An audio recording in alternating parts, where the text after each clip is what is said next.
The Grand Symposium of Galactic Mathematics had convened for the 847th time, drawing the finest minds from across 17 different star systems. The crystalline amphitheater on Kepler Prime hummed with intellectual energy as beings of various species gathered in their designated sections: the tentacled Zephyrians with their quantum processors, the silicon-based axioms whose thoughts moved at light speed, and the ethereal Mentari who existed primarily as pure consciousness. Dr. Elena Vasquez felt distinctly out of place among these cosmic intellectuals. The 34-year-old human mathematician from Earth's University of São Paulo had received her invitation purely by accident. A clerical error in the galactic database had listed her doctoral thesis on chaos theory as groundbreaking work in pan-dimensional mathematical frameworks. By the time anyone realized the mistake, diplomatic protocols made it impossible to rescind the invitation without causing an interstellar incident. The symposium's crown jewel was the Millennium Equation, a mathematical theorem that had stumped the galaxy's greatest minds for over 1,000 Earth years. Carved into a wall of pure neutronium, the equation sprawled across 40 meters of surface area, its symbols representing mathematical concepts that most species required decades just to comprehend. The being who solved it would receive the highest honor in galactic academia, the Eternal Proof Award. Another year, another failure, gurgled theologian Vexhai, a prominent Zephyrian scholar whose 7 doctorates made him one of the symposium's most respected attendees. Perhaps the equation is unsolvable by design. The assembled scholars murmured agreement in their various languages, clicks, harmonics, and electromagnetic pulses filling the air. They had tried everything: quantum computing matrices, hive mind, calculations even temporarily linking their consciousness into a super-collective. Nothing worked. Elena sat in the human section, a small, almost apologetic corner with basic atmospheric controls. She studied the equation through her standard-issue translator visor, watching as the alien symbols slowly converted into familiar mathematical notation. What she saw made her blink in surprise. The Millennium Equation was essentially a complex differential equation with some unusual dimensional parameters. While the notation was foreign, the underlying mathematical principles were familiar, very familiar. "Excuse me," Elena said, standing up. Her voice, amplified by the universal translator, cut through the scholarly discussions. "I think there might be an error in the equation." The amphitheater fell silent.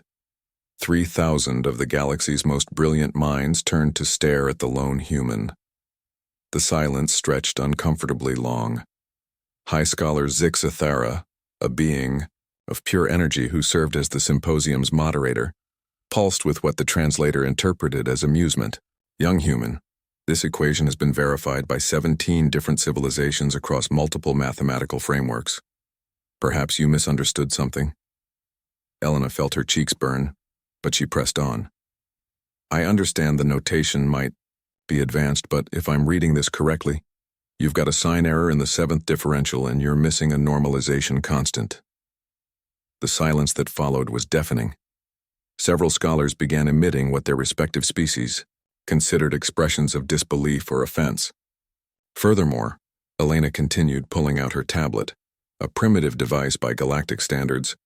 "If you correct those errors and apply what we call the Fourier transform method, the equation becomes solvable using basic calculus." Dr. Vexhai's tentacles writhed in agitation. "Impossible. We have applied quantum-level analysis, consciousness-based mathematical interpretation, and trans-dimensional proof matrices. If the solution were so simple, surely—" "May I?" Elena interrupted, walking toward the neutronium wall. Without waiting for permission, she began working on her tablet, her fingers flying across the screen. The key insight is recognizing that this isn't actually a pan-dimensional problem. It's a classical wave equation with some fancy window dressing. The scholars watched in stunned silence as Elena's tablet connected to the symposium's display system. Her work appeared on holographic screens throughout the amphitheater, simple, elegant mathematical steps that any first-year calculus student could follow. "See, here's where you went wrong," she explained, highlighting sections of the original equation. You assumed the zeta parameters represented dimensional constants, but they're actually just coefficient scaling factors. And this whole section here about quantum flux, that's just a really complicated way of describing harmonic oscillation. Elena's stylus moved across her tablet with practiced ease. Step by step, she reduced the seemingly impossible equation to its essential components. The cosmic symbols gave way to familiar integrals and derivatives, and what had been an insurmountable challenge became a straightforward problem in applied mathematics. The solution, Elena announced after 17 minutes of calculation, is actually a relatively simple periodic function with amplitude modulation. She input the final result into the wall's verification system.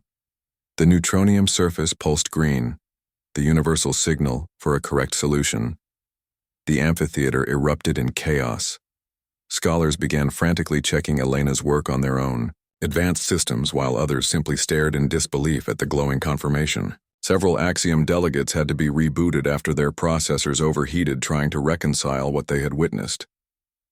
High Scholar Zix Thera pulsed rapidly, clearly struggling to process the situation.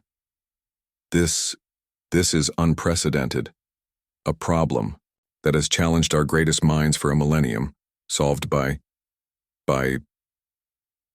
basic undergraduate mathematics, Elena finished helpfully.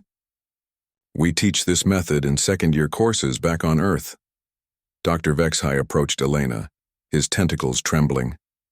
But surely your species must possess some unique cognitive advantage, some special mathematical intuition that...